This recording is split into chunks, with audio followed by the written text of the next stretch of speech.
Першим об'єктом, куди завітали представники мобільної групи, стало будівництво адміністраційного будинку на вулиці Леніна обласного центру.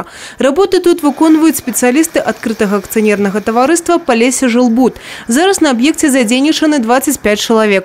Уже узведений каркас будинка. На черзі опрацовчі роботи. Все предосторожности по технике безопасности принимаем на всех участниках наших работ. Инструктажи – это в первую очередь, когда человек приходит на объект, он должен пройти инструктажи все, ознакомиться с спецификой работы на данном объекте, потому что они отличаются сами по себе, разные объекты. И в процессе уже с мастером или прорабом на объекте он проводит работу. Традиційно будівнича галина у антилідерах по нещасних випадках разом з сільською господаркою і транспортом. Тому до гэтых об'єктів особлива увага. Бывает, что какие-то предприятия системно нарушают, тогда, конечно, выносится представление уже нанимателю. А так, официальные предупреждения в основном, редко административная ответственность, такой акт реагирования у нас, но предписания бывают очень часто. В основном предупреждаем. Впервые мы предупреждаем работника, либо ответственное лицо на этом объекте. В принципе, у нас весь производственный травматизм по городу – это в основном вина самих работников. Но это самые существенные нарушения. С початку гэтага года в области отбылись 2 выпадки со смертным заходом на працоўных месцах. Один из них у Бресте. Означено так само 21 выпадок тяжких телесных пошкоджений. Смертельный случай произошел Брест Логистика Сервис. Водитель погрузчика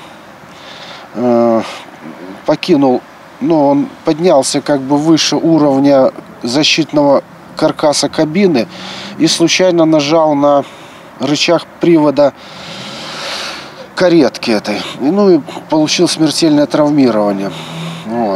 А тяжелые случаи – это по стройкам в основном люди травмируются. Далей представники мобільної групи відправилися у товариство з додатковою відказністю «Вольга-2». Компанія займається продажем одноулених шин. Представники фірми завіряють, ахові праці на підприємстві надається належна увага. Инструктажи, естественно, то есть есть сотрудник, который отвечает за охрану труда, то есть он каждый день проводит инспекцию на производстве и проводит инструктажи. И инструктажи, как положено, первичный.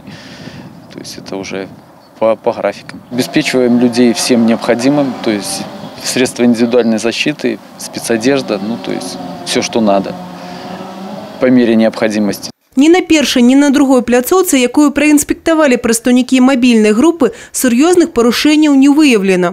Грубых нарушений законодательства об охране труда не обнаружено. По результатам рейда сегодняшнего будут составлены рекомендации, выданы руководителям для устранения выявленных недостатков. Как правило, все недостатки устраняются вовремя, и практически от работы этой мобильной группы она дает свои результаты. Рейди мобільних груп будуть працягватися. Головна задача – предухилить витворчий травматизм. Євгенія Мороз, Тигран Акопян, телерадіокомпанія «Брест».